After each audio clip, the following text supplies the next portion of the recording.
Hey, it's Mark Lanier bringing you great news on your video thought for the day to close out this week of 5.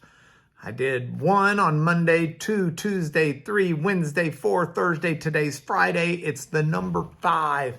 And I've got an interesting passage from the Bible to give you. It's a passage that's really great news. It should really encourage you. It should stoke your flames. It should start your engines. It should make you excited to go into the weekend.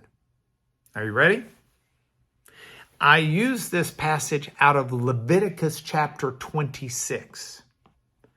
Now, the passage in its context actually starts in verse 3. But remember, Leviticus is one of those books that were given to, where the words given to Moses are recorded for us. These are ancient words God spoke to Israel as they were becoming a nation and a people that are a country in a very real sense, and not just a family that has been in subjugation in Egypt.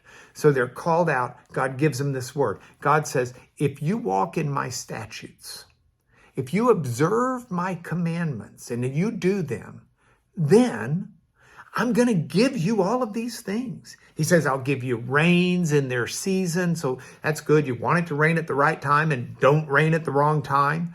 He says the land will increase. It'll yield its increase. You'll get crops. Your livestock will do great. The trees are going to bear their fruit. You're going to have more grain than you can thresh in a normal amount of time. It's going to last all the way up to the grape harvest, and the grape harvest is going to last for a long time as well. He says, I'm going to give you all this bread to eat to the full. You're going to dwell in your land securely. I'm going to give you peace. You'll be able to lie down. The harmful beast will be removed from the land. All of this is going to happen. You'll chase your enemies, it says, and then get a load of this. It says, 5 of you, 5, that's our number today. 5 of you shall chase 100. 100 of you will chase 10,000.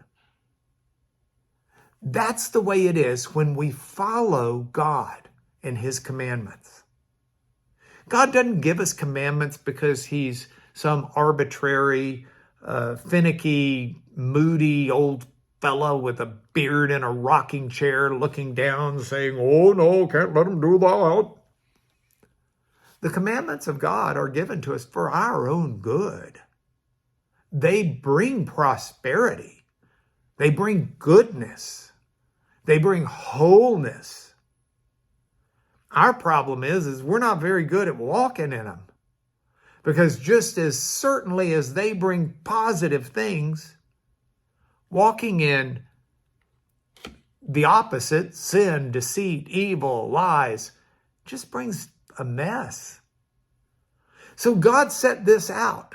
And God's able to set this out. This principle, 5 of you will chase 100, because God becomes the great equalizer. When all of a sudden we're following him, when we decide we're going to live our lives the way he tells us to, then we're on his team and he's going to equalize the odds for us. That's when David can beat Goliath. That's when the dead can rise again to an eternal life. When we align ourselves with God, we've got so much more than we could ever have if we're just out there struggling on our own. So as I bring this week to a close, what does that mean? Well, it means I'm going to go into this weekend really seeking God's will in my life and seeking to do it. And then when great things happen, I'm going to thank him for it. And if miserable things happen, I'm going to thank him for those too, because I know he's going to work those out for good. It's not a fairy tale. It's faith. It's the way it is. It's reality. And I hope you'll join me thinking through that this weekend. I'll see you again, God willing, on Monday, but that's your video thought for the day.